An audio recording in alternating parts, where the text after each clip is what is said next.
Ladies and gentlemen, it is time. Grab a cold one, crank up the volume, and join the show.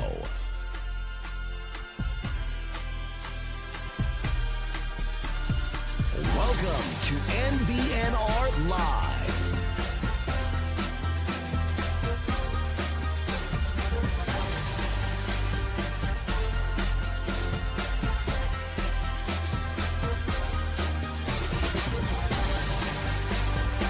And here we go.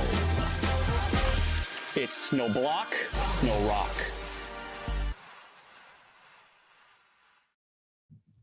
We good? We are good. Just in time. Just in time. Go Big Red indeed. No block, no rock. Episode 263 coming at you from the Sinovation studio in Omaha, Nebraska. Fellas, before we get into recruiting talk, There's a lot to talk about today. And You know, this is good recruiting talk though, because this actually might affect the football team in the present. right, it's not it's not just recruiting. There's other things going on here. do you want to know what's weird? And sorry to interrupt No, you. please. It feels like, obviously, we're recording on Wednesday today, Yes. not on a Monday. And it feels like for some reason, every time we delay an episode this week, totally fair. Mike had a birthday in the family, not his. I did. Not Happy his. birthday, Ellie. If you're watching this Ellie. years later, Yeah. your dad loved you so much that we took off recording on a Monday. So Which is a big deal, Ellie. It is. that is a big this I was know. my first episode I've ever missed, like that I wasn't on with you guys. You guys have Right. never done an episode without me till that. And even in Mexico, Is that a real I hopped on. stat? That's a real stat. You guys have never done an episode without me. Oh. Yeah, fun fact. Yeah. But it feels like when we have these delays, there's always something that develops It's in fine. that delay. Yes. It's kind of weird. Heavy Brewing, Gretna, Nebraska. This is their Bach, My Bach. my Bach. Yeah. That's what they call it, my Bach. It's pretty good. We had a few others a few weeks ago. It was like a fancy IPA. There was a New England IPA. Gosh, I wish I could remember the names. We had the peach sour. Yeah. The peach rings. Yes, it tasted Yes. like peach rings. Yep. And then I also had a fantastic beer night. Oh, the Vienna. It was a Vienna. No, not the Vienna. That's coming soon. Gosh darn. I know, It was I know. 2 weeks ago. You're 2 weeks. spoiling things, Connor. Yeah. Well, I mentioned that on the show or the last episode as well. Yeah. Well, I missed that one. I will say I did go into Heavy Brewing last weekend, and I brought in a friend from Dallas to go try out all the beers, and we had a good time. I mean, we hung out with Jeff, and I'll tell you, every time you go in there, the hospitality is excellent. And while we're on the topic of Heavy Brewing, we want to remind our listeners, we've got 100 people in here right now. We are doing a live show and a watch party at Heavy Brewing this Saturday from 5 to 6 o'clock. So an hour before the game, we are going to help preview the game, get you guys ready to roll, get some fluids going. And it's going to be live at 5 o'clock at Heavy Brewing in Gretna, Nebraska. So come hang out with us, watch the game with us. It's going to be a good time. Grab some beers, grab some pizzas. Yeah, they've got excellent pizza, excellent food there. Like I said, the excellent hospitality. Bartenders are great. They have more things than just beer. So, and just craft beer. I mean, they've got espresso martinis on tap. The stuff is endless. It is good stuff. And even if you don't drink alcohol, they have stuff for you as well. Yeah, our plan is to do the show and just lead right into the game. Yes. No downtime. No downtime. We're lubing you up for that game. Have you feeling? I don't like that. I said what I said, Connor. I'm not taking it back. Just because you're a awkward little guy. Okay. Well, that was mean. Oh, lube. Awkward. Sure. Little. We don't have to say that. Huge guy. Huge. You're not huge. And look, I'm jacked. You just don't see it. speaking of Heavy Brewing. Thank you again. All right, guys, let's get into it, shall we? Let's get into it. So this morning, you get the news that Dayton Raiola has decommitted from Nebraska.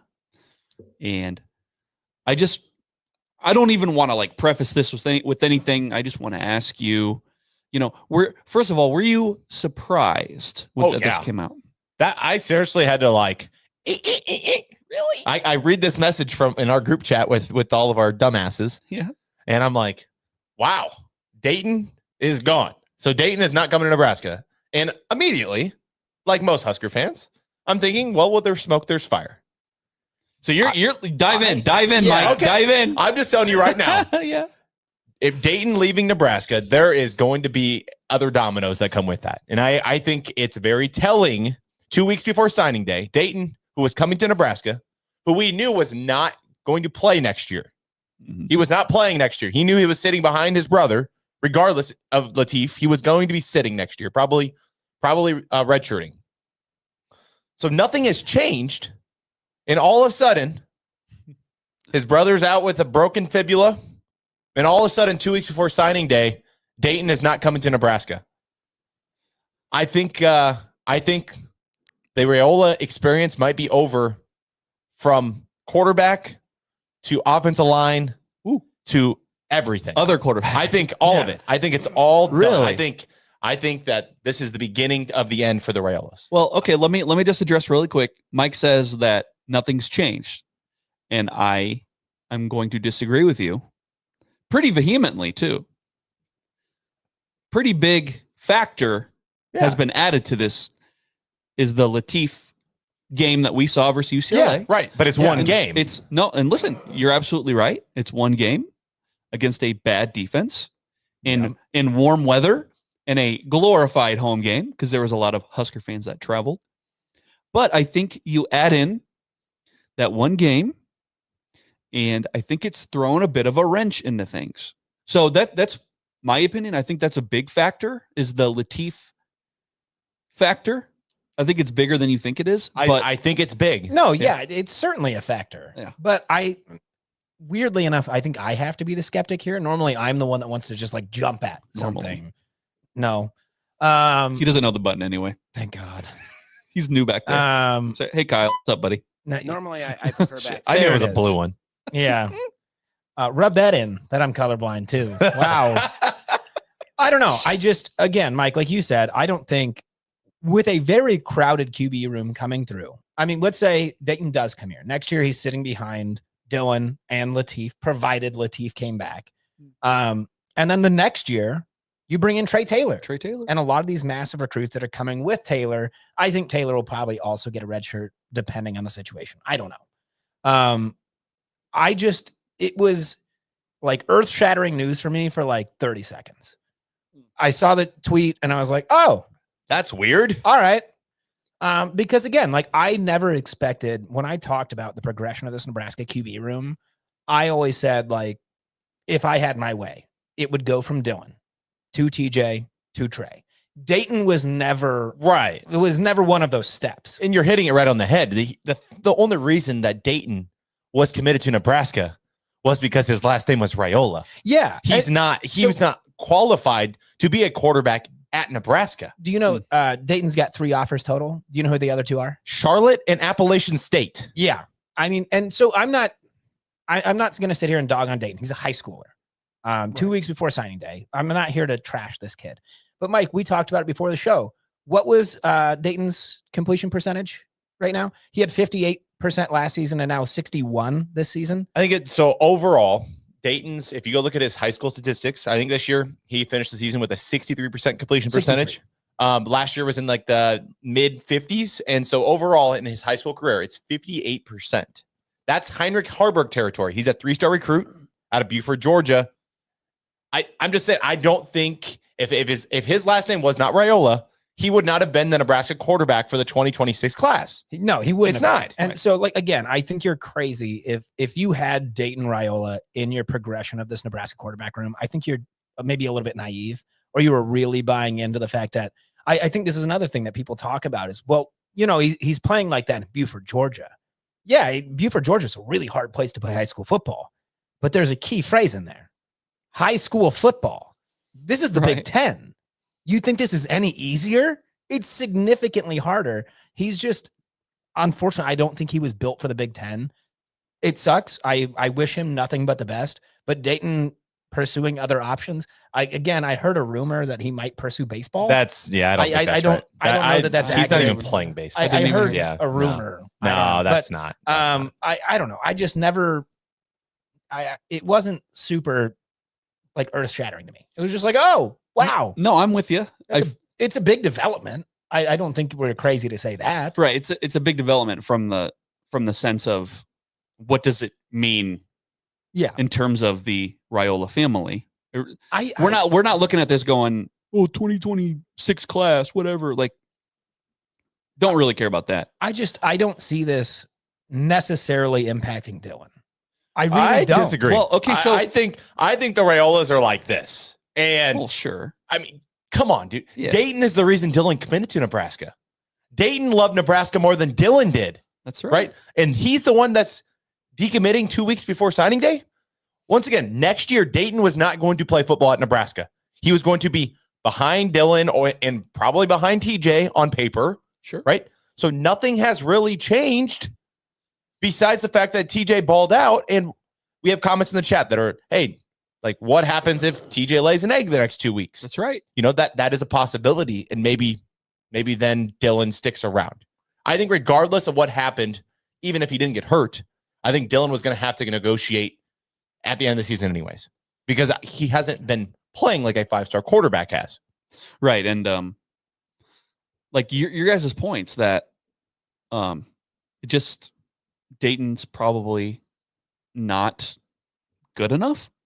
Right. I mean, Yeah, it is, I and don't that's want why to be rude. and that's why I'm trying to be the Occam's razor, right? The easiest explanation for this without getting too deep into the Raiola family and trying to get into their heads, for God's sake, try to do that.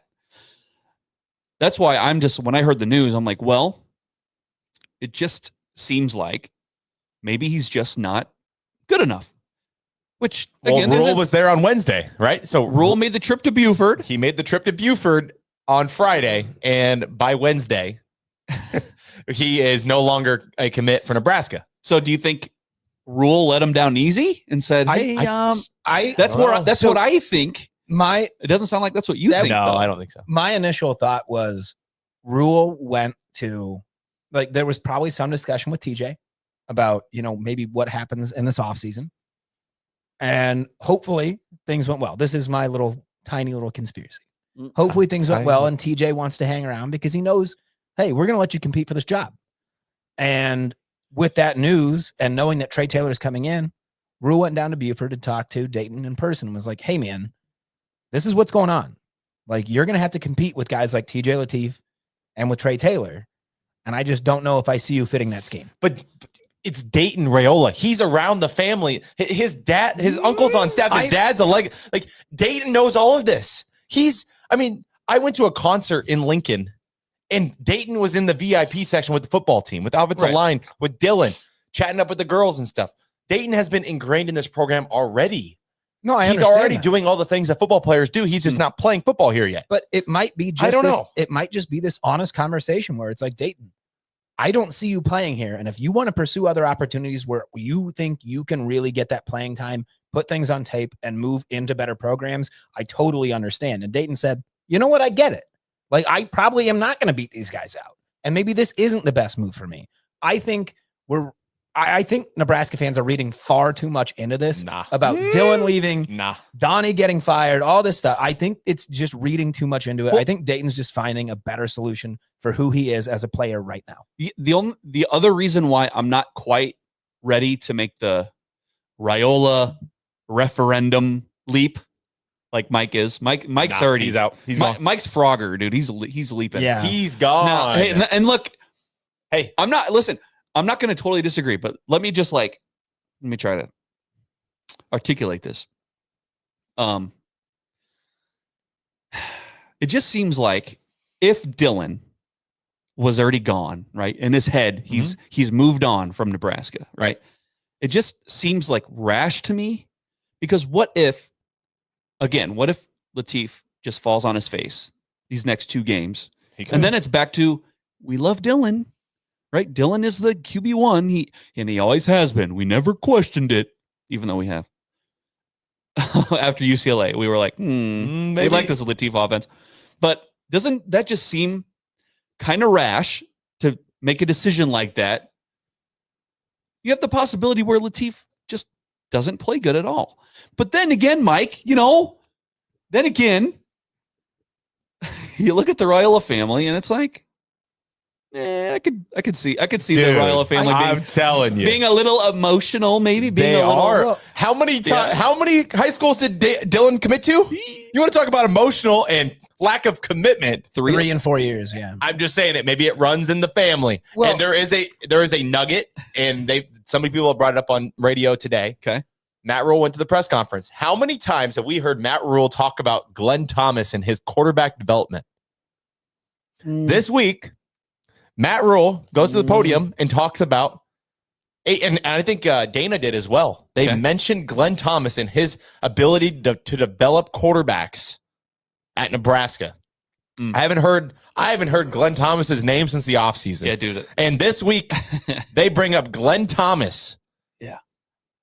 Okay, I just think maybe the writing's on the wall. That one, Mike, I will give you is a very interesting Isn't that point. weird? That is an interesting point, and not one that I had really picked up on. Like, I kept hearing his name, but it didn't click. But I would tell you, too, that, like, I think with how Dylan Raiola is perceived by the Nebraska fan base, it's been quite some time since we've had a player with this, like, cult of personality. Mhm. Like, Dylan He's a Raiola. celebrity. He absolutely is. Well, and, like, a lot of Husker players are. But when we talk about Dylan Raiola, it feels like he's elevated. He's on his own level. As far as, you know, recent players have gone. And we've had fantastic players. Like, Adrian Martinez was fantastic, but didn't feel like he had this level of celebrity like Dylan does. And I think that's another thing that Dylan probably understands is that, and I am not saying he's considering it, but if he were considering it, that he would understand that, like, this kind of treatment that he's getting in Nebraska does not carry over. I disagree. I don't believe it would. Because, again, and this is not me dogging Raiola, but Mike, I believe you were the one that said it. He's not playing like a 5-star quarterback right now. Right. His transfer stock is still high, but it's not what you would expect out of a guy that came through, played as a 5-star true freshman, and has mostly 2 seasons under his belt. Let me ask you Like, this. I just don't think, like, he's not going to be going to, like, a Georgia, an Alabama, an Ohio State. Like, it's going to be like another mid-major program like Nebraska. I mean, one, Nebraska's not a mid-major. Two, I think if you want to look at where Dylan could leave, I would look at Adidas schools, because we had a comment in the chat that was, what happens to that Adidas deal? Nothing. If he goes to another Adidas school, it doesn't matter. It's still there. Yeah. Let me ask you this question, guys. Has Dylan Raiola gotten better since he came to Nebraska? Yes. Like, has he gotten better from year 1 to year 2, and what did he get better at? I think he works through his progressions a lot better. Freshman year scared the shit out of me. So I think he's gotten better. Has he gotten better from year 1 to year 2, and what has he gotten better at? I think he's gotten better.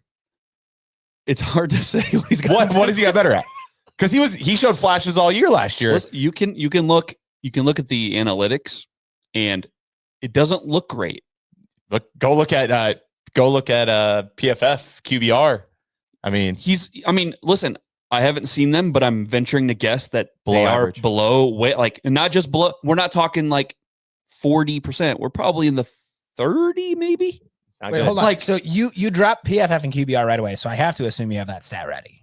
I saw a graphic today, but he is like, if I'd have to find the chart, but if you looked at a chart and we'll say it's a nice X, right? Here is average. He's below average. So, you could have just said below. I did say below average, and you asked me about it. I said he's below average. You gave me the chart with your hands. Below average. What's the domain and range? I think a lot of people, if you ask them that question, they will just give you the raw stats of completion percentage, of touchdown to interception ratio, and technically, he has gotten better at that. But I would push back. What does your eye test tell you? What's different? My pushback would say, if you watch the games, I don't think you're looking at a quarterback that has made strides to where that's an NFL dude. I don't think you look at Dylan right now and go, that's an NFL quarterback. I don't think you do that right now. And that's why the Glenn Thomas thing is so important. That's why when I ask you this question is, how have you seen Dylan take huge steps from year 1 to year 2 with tutelage of Glenn Thomas? Has it gotten better? And Matt Rule talked about how good Glenn Thomas is. Maybe Glenn Thomas is only good to quarterbacks that are mobile and not statues in the pocket. Maybe Glenn Thomas only works if the quarterback has protection. Okay, so I don't know. you're throwing this question to us. Yeah, I'm asking you to. Okay, now, And I'm a Dylan guy. I've been anti-Tiefers. Like, no, Dylan's your guy. He's your best player. And I still think that he's the face of your program until proven otherwise. I'm just telling you that I think if his brother, who this Raiola family's like this, they hug and call each other every day, and they before and after the games, that's where Dylan goes. Paulie. It's that Paulie thing, man. So I do want to point out really quick, just one thing he said, Mike, on the last episode we talked about, you said anti-Tiefer. I want to just, before the comments go nuts, saying we're anti-Tiefer does not mean we're anti-Latif. No. I just was anti like the Tiefer crowd that while Dylan was our quarterback, they were like, got to put Latif in. And I'm like, come on now. We are guess what? pro Nebraska football. Whoever's behind center. Like, Yeah. Foot went in the mouth on, against UCLA. I'll tell you that For sure. And I told the story on counseling, but I mean, I watched that game barefooted in a bar in Mexico. It was pretty fun. And guess what? I was cheering as hard as I could for Latif. So if Latif is the guy, give me a 14 jersey. Like, I don't care who the quarterback is as long as we win football games. Okay. So we've made that disclaimer. yes. We love Latif. We love Dylan. Right? Yeah. Yeah, absolutely. We love Logan Smothers. We love Wrecker 5. We love them all. Patrick O'Brien. I only like them when they win. You know who else I love? Throw God. Throw God. I love me some Harrison Beck. No, stop. He's been making the rounds on Twitter recently. You hear his grunts when he throws. Oh, It's yeah. amazing. It's not grunt, he's screaming.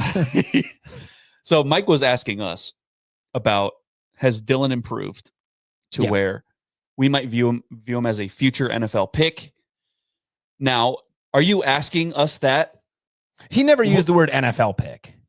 No, I think think that's implied though. Has he made strides to become a NFL quarterback. No, he's definitely not there yet. And I don't think the Raiolas like that. Okay, and I was gonna say, is that in Dylan's mind right now where he goes, I don't feel like I've made the necessary strides or improvements, so I need to go somewhere else. That's why Glenn Thomas is doing such a good job. I love Glenn Thomas. Glenn Thomas is a quarterback developer. He helped me at Baylor. Man. I love Glenn Thomas. That's what Matt Rule said to you this week. I'm also wondering, like with Glenn Thomas, you talk about, and maybe Latif was this, again, we've only seen him against UCLA recently. Like that's the only sample size we have. And Mike, you said maybe he only works with mobile quarterbacks.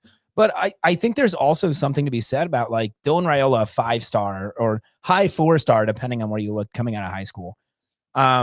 Was he so set in his ways coming out of high school because he was so dominant? Was he so set in his ways that it was hard to kind of develop this a little bit further? Was he just kind of set? Whereas you look at a guy like Latif, where it's like, hey, you're really good, but I need to be able to mold you a little bit further. And maybe he's a little bit more receptive because he didn't have all of this attention coming into his freshman year, coming out of his recruitment. That could be, there could be a little bit of mental aspect there. TJ Latif was a highly touted recruit as well. I understand that. Yeah. But like, is there some mental aspect where, I mean, Dylan was wanted by every major program in the country. Yeah. And not that Latif wasn't wanted by a lot of fantastic programs as well, but was Dylan one of those guys that was like, no, I'm already really good. And it was a little bit harder to develop him further beyond where he already was. I don't know. There are a lot of QBs like that. Well, I think when he first committed, I think one of the first things that I said was, one of my concerns was he's been so good and so above his peers that he's kind of set in his ways, and any mechanics that aren't sound, he's going to try to get away with it. Right. I've been so good. Exactly. I'm gonna throw off my back foot because I'm so used to it. And it's worked for so long that once you have that built into your DNA, and it's like muscle memory. And I'm not saying that's what Dylan's case is. We're hypothesizing. Yes, hypothesizing. Well, there is some comments in the chat that kind of go with this. Okay. Jordan and other Brian, they both kind of mention it, but they said, does the person that Dylan trains with in the summer, do they align with what Glenn and Dana teach him at Nebraska? Because obviously Dylan trains with the same guy as Mahomes, right? Are they training him on the same stuff? Dude, I honestly think that once Dylan came here, you kind of let him do whatever. Because you trust. I agree. You trust that he's received all this training throughout his whole life. And he's a 5-star for a reason because he's had all this training leading up to this point.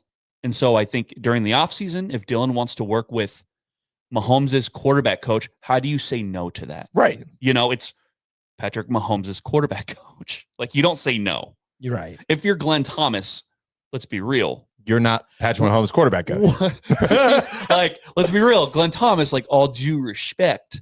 Hey, he went to the Steelers. He developed Kenny Pickett. Listen. Dog. Dog. Yeah. Like, if you're Glenn Thomas, are you pounding your fist on the table and saying, absolutely not, you must listen to me? No, Probably not. but I do agree with, the underlying argument. I guess I don't agree with it, but I could see where it could be valid that, like, if he's being taught two different ways, like, are you making any progress in either one?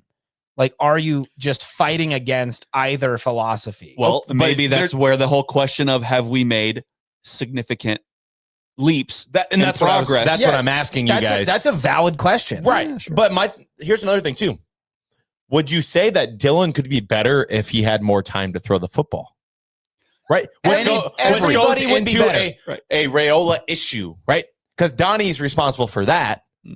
But then also there's been times where Dylan just doesn't throw the ball. Right. And I think that's the progression I thought would get better from year 1 to year 2 that we just haven't seen. Even mid-year, I thought it would get better because he's been sacked so many times that they would have things that would be quick hitters and all that stuff. And the reason he got hurt was because he held the ball too long. So now we're sitting here talking about, what's the future of Dylan Raiola at Nebraska because he hasn't progressed in the steps in that skill set of getting rid of the ball when he has to get rid of the ball. Well, Yeah. sorry, was it not? I think it was last week. We talked about, like, Dylan's play style. He's a true pro style quarterback. I mean, that style is dying. Like, it's just very difficult. Everybody is getting better. That's not just QBs. It's not just O lines. It's D lines and corners. It's everybody. If you're not a mobile quarterback, it's very hard to play both in the NCAA and especially the NFL now. We gave it like 3 or 4 minutes last week, and we could name like 2 true pro style quarterbacks. I mean, we in the didn't NFL really left. think about it too deeply, yeah. but Jared Goff. There you go. We had Stafford. We had Stafford and Rodgers. Goff, Stafford, Rodgers. And Rodgers was mobile as shit early in his career. Yeah, but like anymore, like pro style quarterbacks are kind of a dying breed. Yeah. And it makes it really hard for Dylan. You say, would he be better if he had more time? Every quarterback in the nation would be better. Yeah, even if you're mobile, you'd be better if you had more time. Exactly. Yeah. But it's just difficult. Like it's just not where the league's headed. And I think he has improved. Has he improved to be like an NFL caliber quarterback? No, he's a 4-year quarterback in the NCAA for sure. well, okay. When you're a quarterback that is of Dylan's style, you as a team, your margin of error is so much lower. Yes. You need your O-line to be damn near elite. Yeah. You need to surround yourself with playmakers that can beat man coverage consistently. If you're a quarterback that is of Dylan's style and you're an offensive coordinator, I'm sure there are times where you can get a little frustrated.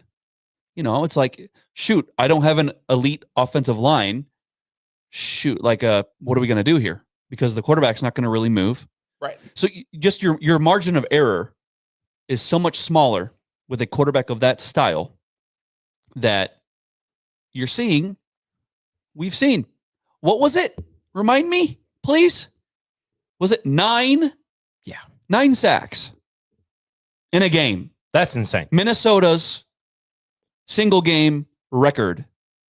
And they've been playing football a long time. And they're bad. They're not even a good football They're not even team. really that good. They're not right? a good football team. And so I'm sure Dana, even though he's had that game in particular was a struggle for him, Yes. calling the game, I'm sure he's sitting back there going, Dylan, with your style, you're making my job a little more difficult and I'm a little frustrated. Well, like RPO, right? Like the run pass option type thing. There's no R. Yeah.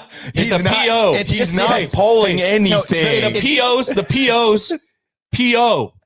They piss me off. It's Peed just off. a P. Fuck, I can't even think of the fucking. It's just a P. I don't know if we can blame Satterfield. Okay, so we did have a good comment in the chat from Jim from Minnesota. He said, according to DB, Dom was very clear when Dylan committed that he was very raw and would need a ton of development to learn how to play quarterback. So that brings me back to what I was talking about earlier, though. Does Dom think that Glenn Thomas is developing Dylan the right way? And does he think that they're doing a good enough job? And that's where I think it's so important that Matt Rule is pleading to how good Glenn Thomas is and how good of a job he's doing. And maybe Latif showing you what he did against UCLA is showing us how good Glenn Thomas actually is. But if the teachings aren't sorry, Mike. if the teachings aren't translating to Dylan as well, then I don't know. You got to put it in the cup. Yeah, I do. Yeah, put it in the cup. Pour your beer in your cup. I have to. That's Yes. why Heavy Brewing gets us their beers. You pour it in the cup so they can see Yes. the beer. Yeah, put it in Okay, the cup. Mike. Start over. Start over. What are you talking about? We're going. Hey, like I said, Matt Rule brought up in the press conference that Glenn Thomas is doing an excellent job. Mm-hmm. And we saw that on display at UCLA with TJ Latif. But does the Raiola family believe that Glenn Thomas is doing a good job? Do they think that he is progressing and developing at a rate that they think would get him ready for the NFL? And if the answer is no, then I think this is where it goes back to Dayton. Where there's smoke, there's fire. And that's where I think if Dayton is not sticking around to go to Nebraska, his dream school that his dad played at, that he convinced his brother to go play at, I think that there's some real shit there. Right. If you're Dominic and you think Glenn Thomas is a quarterback whisperer that will lead his sons to the NFL, you are not allowing Dayton to decommit. Right. You're saying stick through because Glenn Thomas. Because Glenn Thomas is good. But right. Is he? Is Glenn Thomas? I don't know. Is he? Well, and so and look, this isn't even an anti-Glenn Thomas thing. It's not. Is Nebraska? Let's be real here, guys. Let's be real. Vince Ferragamo. Yeah. When are you going to go to the NFL if you play quarterback in Nebraska? I mean, find me one. That's not a negative thing to say, right? I mean, I really racked my brain for a second. I was like, well, Vince and look, Adrian is having Crouch, a cup of coffee here. Hey, Adrian took a snap and took a knee. It was pretty cool. Eric Crouch. Was it a knee? Eric Crouch very briefly went to the NFL. He was a Ram. Was he look at safety? Yeah, he wasn't playing. You know what I mean? But he did go to Jim the NFL. followed up. He said DB believes that Rule's comments about Glenn Thomas were directed at the Raiolas, which that's what I think. I agree with that. I just find it very interesting. Dom's comment about Dylan, a 5-star coming out of high school, saying But he's he didn't raw. He didn't play quarterback very long.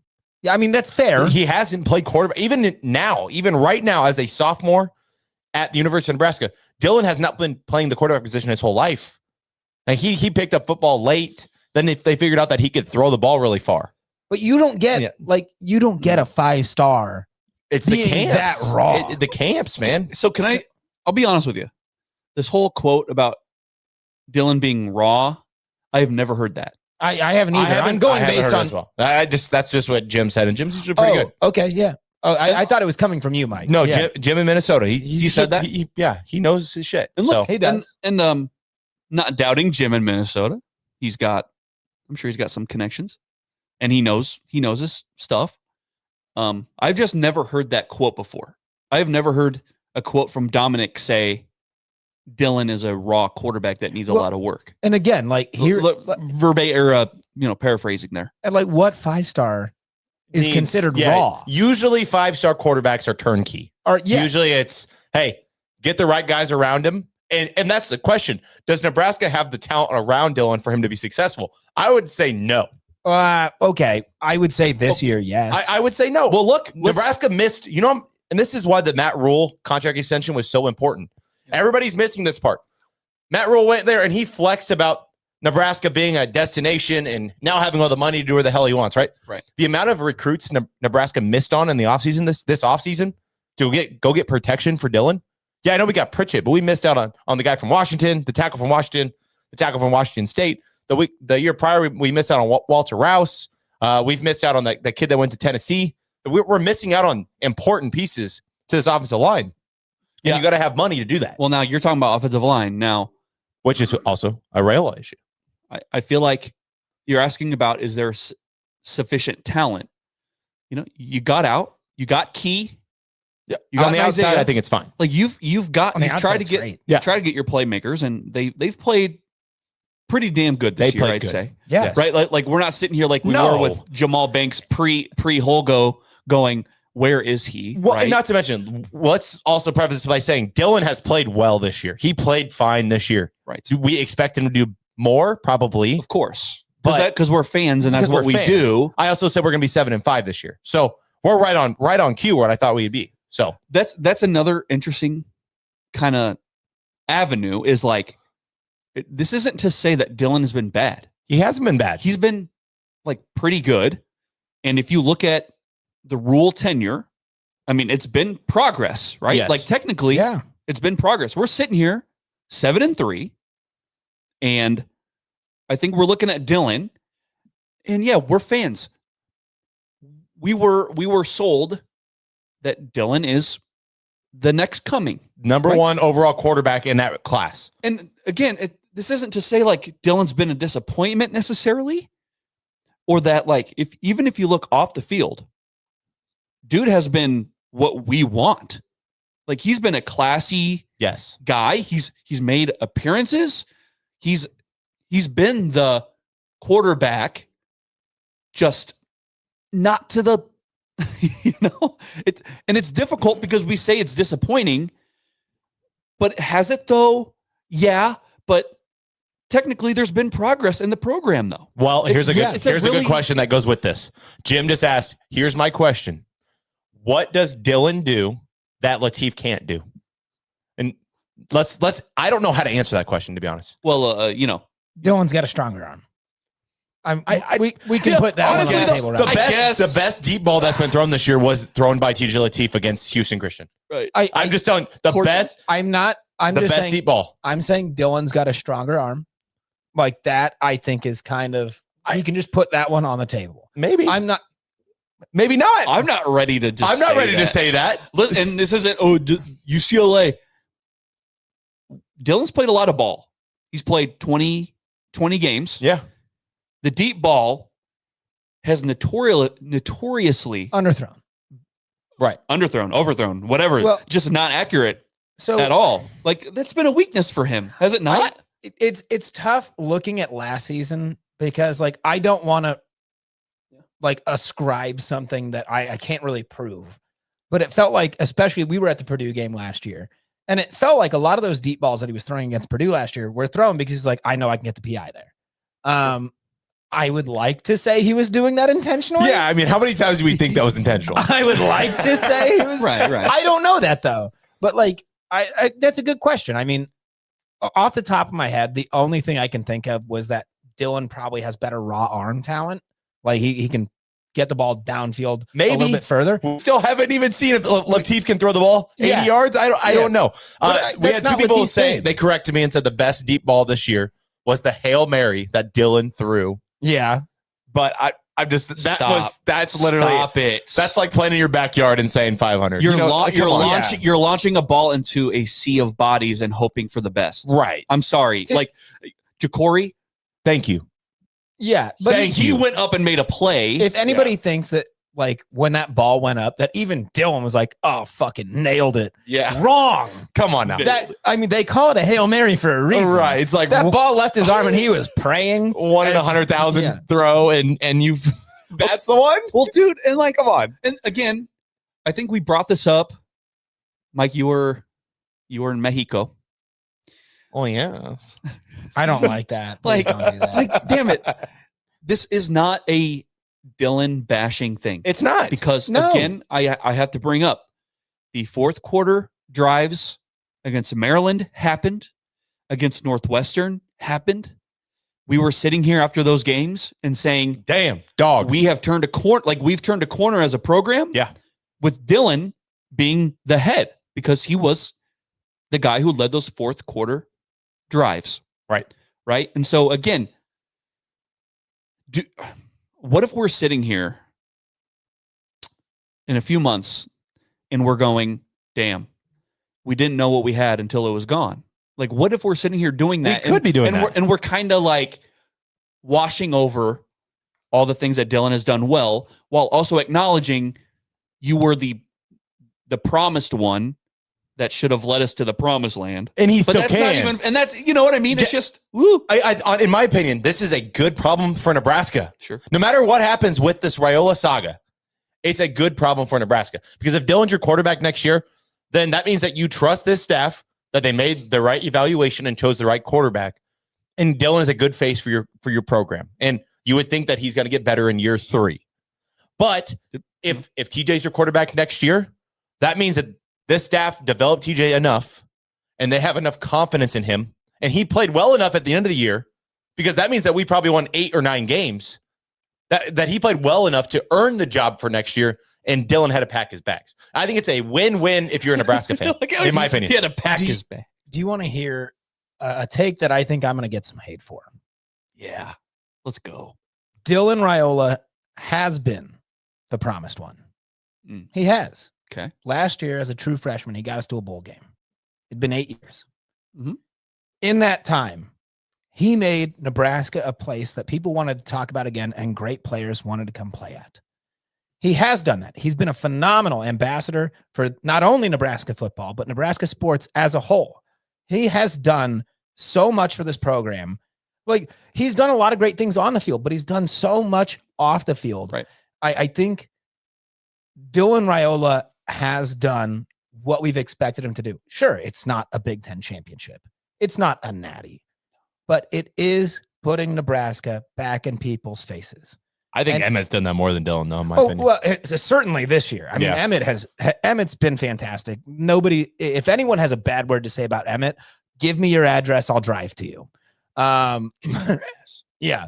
But I think Dylan Raiola has been phenomenal in what we've asked him to do and what he's accomplished. And sure, is he an NFL caliber quarterback? Probably not right now. But there's just so much more to it. And again, we talk about him being a celebrity in the state, and there's a good reason for that. I think a lot of this is kind of it's like feel. If you look at the raw numbers, he's gotten better. The program has gotten better. But it just feels like, okay, facts over feelings, whatever. That's not even a thing anymore. But like, if you were to give Dylan truth serum and we're like, and you asked him, do you think that things have gone how you want them to go? There's just a part of me that feels like he would be hesitant to say yes. He's not going to say yes because he's a competitor, because he expected more. I mean, what did he say in the offseason? He had high expectations for this team. That kid's a killer. He wants to compete bare minimum for a Big Ten championship. He's not done. I don't think he's done here. Job's not finished. But Mike is the one saying that Dylan is done. Not saying he's done. I'm just saying here, I think that where there's smoke, there's fire. I think that if Dayton is leaving, just given what we know about the Raiolas, we know that family is very close. Dayton is the one that got Dylan to Nebraska. Dom runs the show, but you know what I'm saying? Like why would Dom allow Dayton to decommit from Nebraska if he thought that this was the best place for him? Because he felt like there was a better opportunity for Dayton. Anywhere that he can get playing time. He's not going to get playing time at a lot of places. He's a 3-star quarterback, guys. But he ain't going to be like a 3rd or 4th stringer. You know, but in this world of you can go pretty much anywhere, and if you're good enough, they will find you and you can leave, right? So if you're Dayton, you can go to Chattanooga or Charlotte or Appalachian State. Right. And if you're good enough, they will find you, right? Kurt Signetti will find you. Yeah, he will. If you're good enough. And guess what? And maybe we'll be wrong and Dayton will be just so good. And I hope we're wrong. I hope the kid has a great career. And like, maybe what I'm saying is maybe that's a fan problem where we are always looking for something to nitpick. You know, we're 7-3, but you know, we won against Northwestern, but there's always a little, and so maybe that's my own kind of insecurity shining through, where like, I don't want to say I'm disappointed, but it's also, I think it's also okay to say like, the Dylan experience has just kind of been, it's been a roller coaster. It has. And of course, the stupid national media with the Mahomes shit and That doesn't make it better. Getting clowned on for that. And Do you lend a lot of weight to that? no, but again, it just kind of, you just throw that little, sprinkle it in there. I ignore it anymore. At this point, you have no choice, right? Well, and so that's, But then whenever you play a ranked team, you lose. It's just one of those things. I don't know. my only argument for people that want to, like, I have a bunch of buddies that are Michigan fans or Iowa fans or whatever, and have, little Mahomes over there. And I always point out to them that Nebraska, which, for let's call it 9.5 games, was led by Dylan Raiola, 7-3. The Kansas City Chiefs, led by Mahomes, are 5-5. So that's just big Raiola up there. I don't know who you're talking about. Okay. I'm sorry, I had to get that one. So let's transition to Penn State. I mean, we're 45 minutes in. I think we beat this to death. Like, in my opinion, this situation is not over anytime soon. I think it's a good problem for Nebraska because we do have options as far as Dylan goes. We've got Trey Taylor coming in 2027, who has been the ringleader for getting excellent recruits to Nebraska right now at this time. And we don't really talk a lot of recruiting because until they sign at Nebraska, we don't really care. That's what it comes down to. Dayton could change his mind tomorrow, and guess what? Yeah, Dayton, he's a Husker. Yeah, we don't care. But Penn State, we play 6:00. It's not a whiteout for everybody that's spreading misinformation. They already did their whiteout. They do one whiteout a year against Oregon. Who said all kinds of like Penn State accounts and stuff are like, it's a whiteout. What? There's going to be so much red in that stadium because tickets are going for $14. Yeah. Do you think they're going to burn a whiteout on Nebraska? It's going to be no whiteout. Before I say this, I should have done the research. Who has Penn State done whiteouts against? But I have a feeling if Penn State ever plays Nebraska, they're never going to do a whiteout because the red's just going to pop that much more. They did it against Oregon. Okay. Early in the and Oregon, that's a long trip for the Duck fans, a lot of Duck fans. And they won in overtime. Yeah. And that whiteout lived up to the hype. It was a great game, and Penn State lost. So before we talk about Penn State, just want to remind the listeners, we got 255 people in here. We are doing a live watch party at Heavy Brewing in Gretna on Saturday. So if you guys want to come watch the game and listen to more of us talk about the game, give a shit about our bad Dylan takes and our bad Dayton takes. Right. You literally can come into Heavy Brewing 5:00 on Saturday, hang out with us, enjoy some really good food and some really good beer. That's where we're going to be, though. 5:00 live show, and then watch party follows after that at Heavy Brewing in Gretna, Nebraska. So let's talk a little bit Penn State, guys. Now, Mike's looking at me.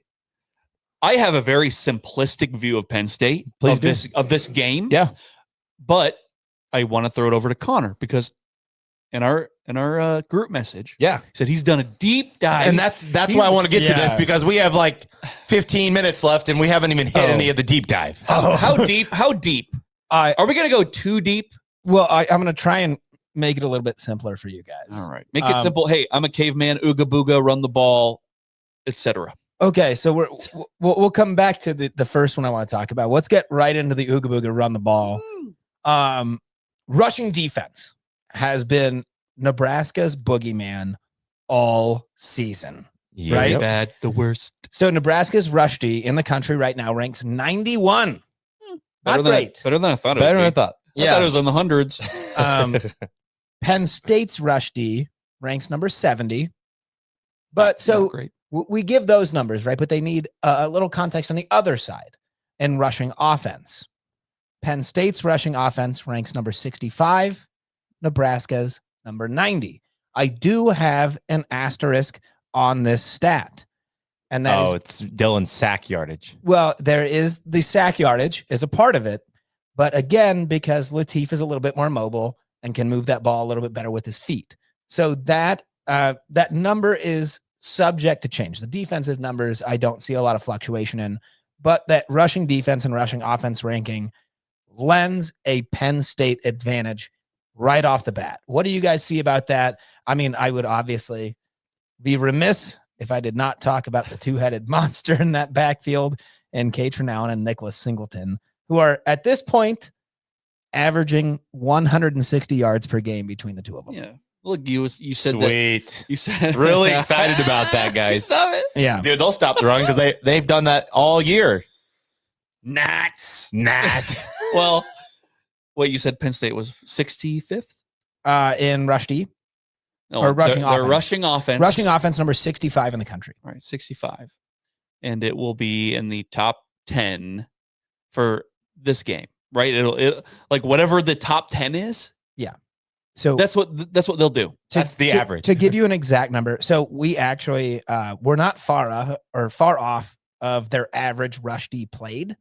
We're only about 16 spots lower than their average. That's still 16 spots. Hey, let me ooga booga this.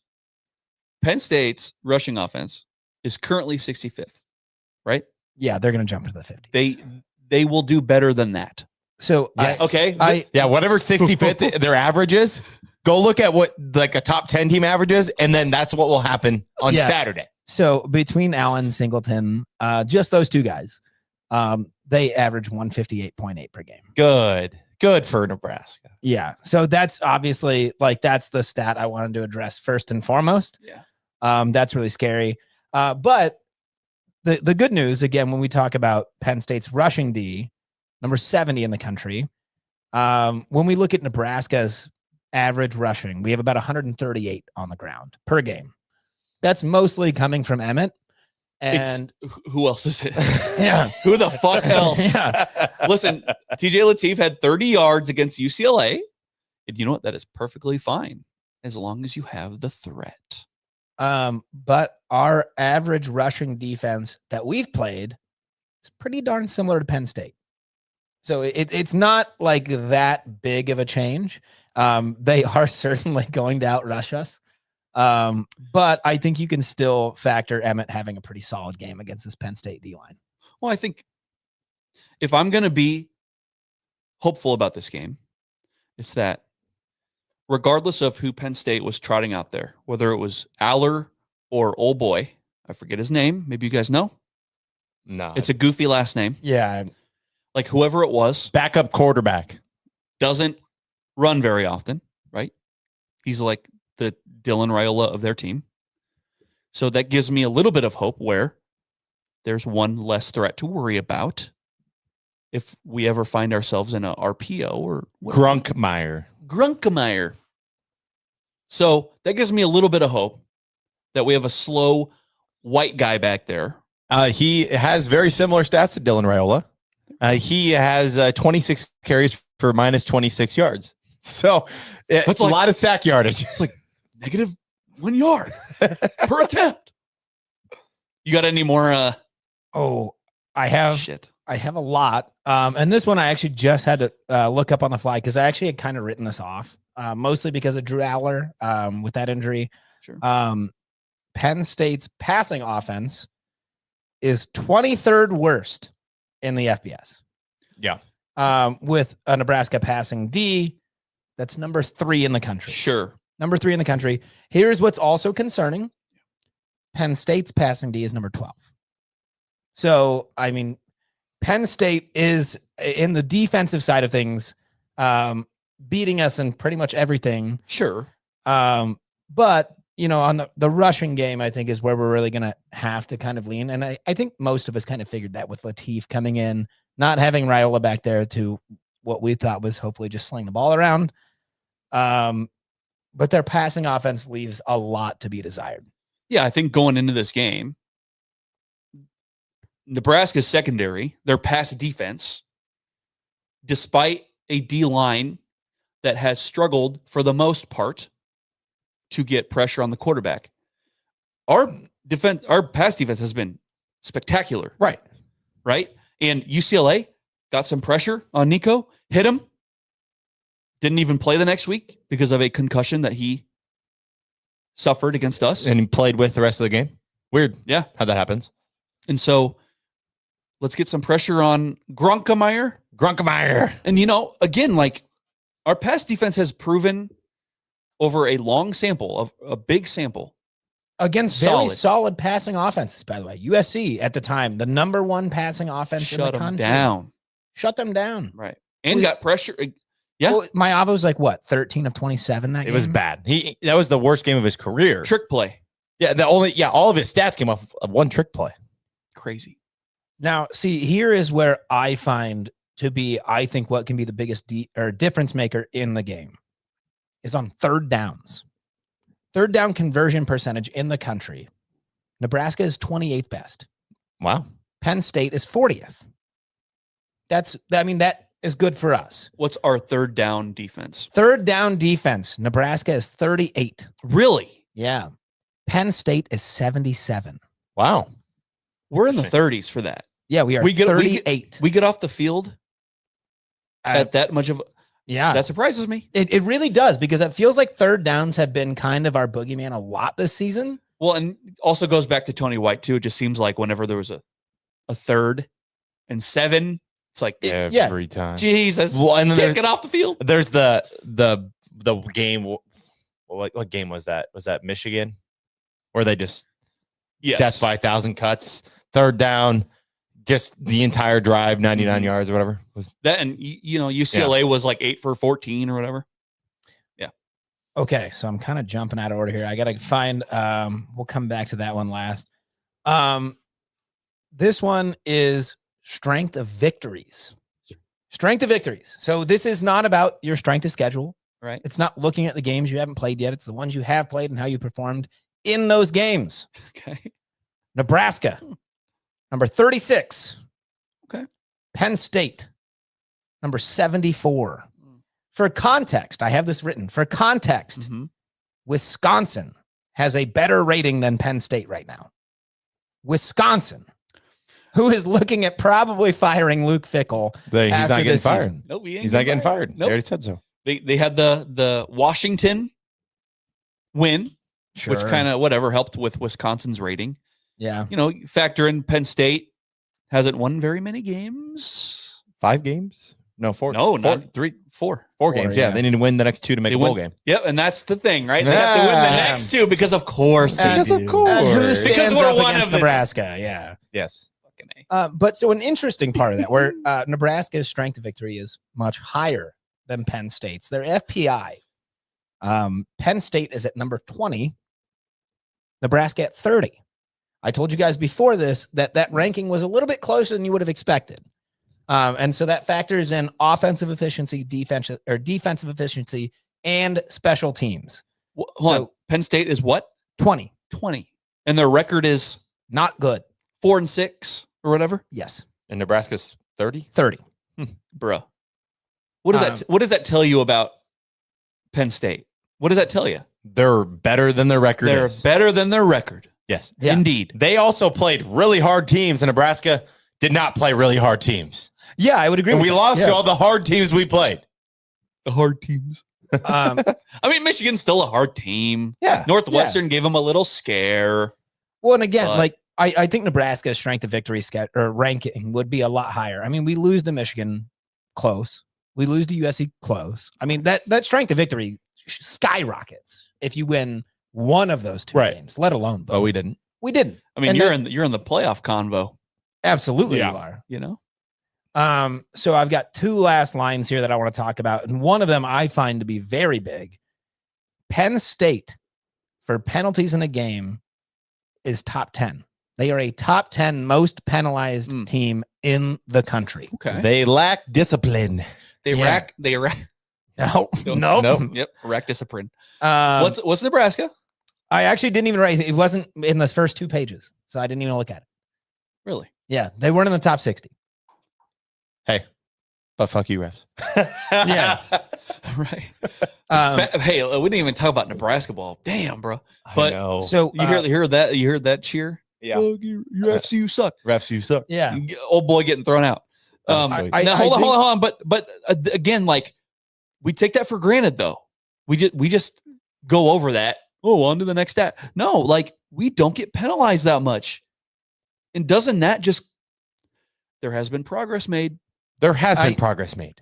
I would also Dylan, Thanks, Dylan. I would also posit something Dayton. that Mike pointed out earlier. Penn State's played a lot of really good teams this year. Yeah. You know who's good at drawing penalties? Really good teams. Yeah. They're going to make you commit those penalties. Yeah. So, I mean, that's going to be something like Penn State isn't going to beat themselves. You're going to have to help them. Like, you're going to have to help them commit those penalties. And then my last one that, because I am a degenerate, I did have to look at how does Penn State and Nebraska do against the spread? This spread is really wide. It opened at 9.5. 10.5. Yeah, 10. which when it opened, in one of my group chats was immediately like, that's free money. That is free money, bet Nebraska. There is, in my opinion, no way that game is over 10.5. Not in a million years. Penn State against the spread this season is 3-7. And I was like, wow, that's dog shit. But again, we look at, they had Drew Aller. Mm-hmm. And I remember I got shit for this. When Drew Aller got hurt, I said, that's good for Penn State. I think that team's going to improve. They haven't improved. They've gotten really bad. They're looking a bit better than they did with Aller. But I thought it was really interesting that the spread records were much more similar than I expected. Sure. Nebraska against the spread is 4-5-1. Oh, God. So this really is anybody's game. I do think the spread has now come down. We checked it just before the episode started. It's now down to 8.5. I do still think Nebraska covers that spread. Okay. But that really means 5.5, right? Well, if it was a home game for Nebraska. Well, yeah, if it was a home game. You always factor in 3 points for the home team. You know my spiel. And it's senior day. Yeah. Could still make a bowl. Yeah, there's a lot on the line. They're playing for that coach that Matt Rule hired when he was a high school coach. Yeah. So there's that. Oh, yeah, there's storylines. Don't worry. They're going to find the Todd Blackledge, former Nittany Lion. They're going to find storylines. Don't worry. God damn it. And I guess that takes us to scoring predictions. Yeah, let's do scoring predictions. We'll say, obviously, we didn't talk about Penn State very long, and we're going to do that at Heavy Brewing at 5 o'clock on Saturday. So make sure you guys come into Heavy Brewing, support local, have some really good beer and some good food. Scoring predictions. Connor, you said they're going to cover, so I want to hear your prediction as well. So I've gone back and forth on this today. Mm-hmm. I am going to stay honest to my preseason prediction. I did, from what we saw, what we thought Penn State was, I called this a loss in the preseason. I'm going to stay there, but I am going to say it will be Penn State 24, Nebraska 21. Before the season, we all picked Penn State to win this game. It is true that Penn State their season has not played out the way that they want it to. I think that's safe to say, right? Very fair. They have nothing left to play for, right? They have nothing to lose either. Their student section, they're off on Turkey Day, right? It's Thanksgiving weekend. They've traveled home. They're not going to go to the game, right? All that talent has suddenly forgotten how to play football, right? Hey, Jared, who stands up against Nebraska? Who stands up against Nebraska? Yeah. What team? Whoever they play? Yeah, who stands up against Nebraska? Whoever the opponent is. Who shows up for every game? Whichever team is not wearing the N, that's the one. Their running game, Katron Allen, he's a good back. Our rush defense, not great. I feel like, so Katron Allen has rushed for 917 yards this year. Wow. Okay. He's got to be leading. Oh, sure. That's not bad. Whatever. But can't you just see the graphic already? He just crossed 1,000 yards against Nebraska. He just crossed 1,000 yards on this touchdown, on this 37-yard touchdown run. He's gone over 1,000 yards. Isn't that nice for Katron Allen? This game pisses me off already. Because even though Nebraska is the underdog, it's like can Nebraska do it? In any other world, Penn State would be ranked, right? And this would be a game full of, it's an NBC night game. But any other year, this would be like, oh, Penn State's in the top 5. But Penn State is going to still be good, man. Oh, give me Penn State 31, Nebraska 23. So they cover at the moment. Nebraska covers at the moment by half a point. Nebraska covers at the moment. 31-23. Penn State. Okay. Fuck. So you both predicted losses. We all predicted losses at the beginning of the year. Yeah. And I think one of the not a mantra, but an agreement that we all made was we should just stick with what we had before. Because we tend to overthink these things. Right. And you get more evidence and you kind of should change your mind. But Penn State is still a very good, talented team. Yeah. Well, while I'm thinking about my scoring prediction, for the 300 people that are in the chat, guys, drop your scoring predictions and I will read them off as well because there might be some more positivity in your scoring predictions than ours. Please, God. And before I say my scoring predictions, I want to remind everybody that we want Nebraska to win more than you do. I promise. Are people giving a shit? No, not yet, but I can see it coming.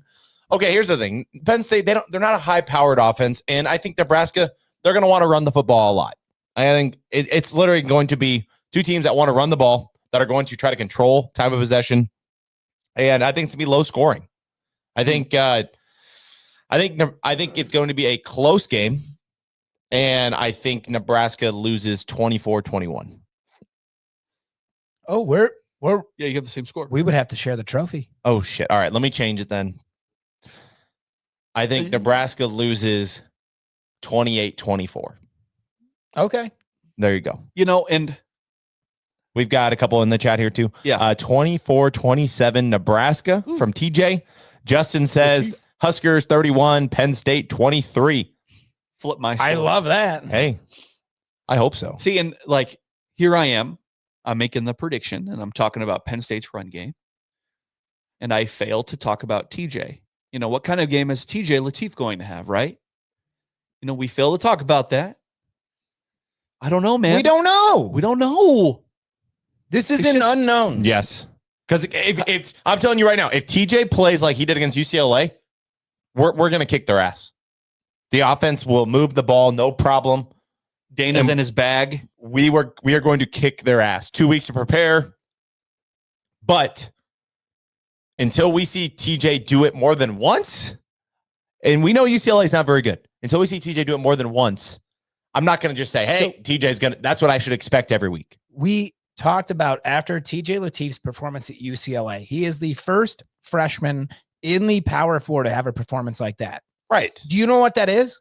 It is a 1 of 1. It's an anomaly. It is an anomaly. It's a 1 of 1 because it's never been done before. Is that repeatable? Does lightning strike twice though? Yeah, maybe. But it's very hard to say it's going to happen twice. It's very hard for me to sit here and say, yeah, that's repeatable. I'm going to tell you right now though, on Saturday, I'm predicting Nebraska to win. I'm just telling you that now. Yeah, heavy. We will definitely change our predictions. Oh, yeah. Todd Miller says 26-21 Nebraska, and Mark Johnson says 14-17 Penn State. So we've got a little, we finally got some variance. Yeah, we got a little bit of something. Well, okay, Lateef, sure. Let's put all this pressure on our true freshman quarterback, right? We did it last year. No. We did it last year. We didn't talk about Emmett. Are you changing your scoring prediction? No. Is Nebraska going to win? I did talk about Emmett. Hey, is Nebraska going to win? Emmett's a good player. Hey, look me in the eye and say Nebraska's going to win. Nebraska's going to win. Let's go. He didn't look you in the eye. I know, he looked at Connor. Hey, Emmett, though, man, we've given flowers to Emmett over and over, and we have admitted we've been wrong. We've been really wrong on him. At least I have. Emmett, I love you. You know what I mean? Who doesn't? Solidify your all Big Ten first team status. And hey, Dana, you do your part to allow that to happen too. You know what I mean? Hey, it's going to be a heavy dose of Emmett. Ooh, That's heavy. for sure. And if Nebraska, in the bye week, they promoted the crap out of Emmett to get national publicity and Heisman talks and all that stuff. So if you want that to happen, How do you do it? Give them the Emmett has to get the damn ball. We got another prediction: 17-13 Nebraska. Okay. Got a few Nebraska, victories in there. That's respectable. And a few Penn State ones. So we're not just all, chugging the Kool-Aid here, obviously. You got something you want to say? This is just before I don't know if we were getting ready to wrap up. We are going to wrap up. Yep. I do have my weekly, or try to be weekly, shout out. That's to Sinovation Omaha. Sinovation Omaha. At Sinovation Omaha, your image is their business. From eye-catching indoor and outdoor signs to clear professional wayfinding solutions, they're going to help you find your brand a way to stand out where it matters the most. Transform your walls like the one we're sitting in front of with stunning wraps, turn vehicles into rolling billboards with custom decals, or add privacy and style with vinyl window graphics. When you partner with Sinovation Omaha, you're not just going to get signage. You're adding curb appeal and creating a lasting first impression for your customers. Again, you guys see the studio every week. We are at the Sinovation studio. All of this stuff around us is because of them. Check out Sinovation Omaha. They do a fantastic job. If you saw this in person, your jaw would be on the floor. Damn. Whoa! Nah. Look at these guys. I think these true Husker fans need to get a wall wrapped in their basement just like this. Absolutely. And if they want to put MBR sticker in their basement, I won't stop them. It's fine. Yeah, we'll license that decal It'd for you. be kind of weird, but no, please do it. Please. Ben Audi, do it. Okay. What do you think? Wrapping this thing up? Yeah, let's do it. I think I'm ready for Saturday. We out of here like Dayton? We out of here? Oh, God. We out of here like Dylan, like Mike thinks? Bye-bye, Dylan. Kyle didn't hit the portal on us, did he? Goodbye. Yeah, Goodbye, Dylan. Kyle Byers is Dayton Raiola. He's gone. He gone. I asked Kyle for a prediction. He didn't give it to me. So he will give it to you on Saturday at Heavy Brewing. 5 o'clock. We will be live from their tap room. And that will go straight into the game at 6, where they will host a watch party. They will have drink specials, all those things. So make sure you guys, if you haven't been to Heavy Brewing, it's freaking awesome. It's lovely. So make sure you guys come out and support the pod and just root on Nebraska, man. Like that's what we all want to do. We want to watch them win a game. Dude, like beating Penn State would be, I'm not saying it's like you put the head on the, what's that? Like when they should have beat freaking Michigan this year. Head on But you pike? put the head on the mantelpiece, right? The signature win. That's what this should have been, right? Penn State's kind of, It still is. but it's it's still kinda Every is, right? win belongs on the mantle. I couldn't say it any better myself. NBNRpodcast.com, Spotify, YouTube, everywhere. We're everywhere. Google us. I'm one of your hosts, Jared Hall. Mike Delaware. Connor Cavalack. Kyle Byers. As always, beat Penn State in GBR.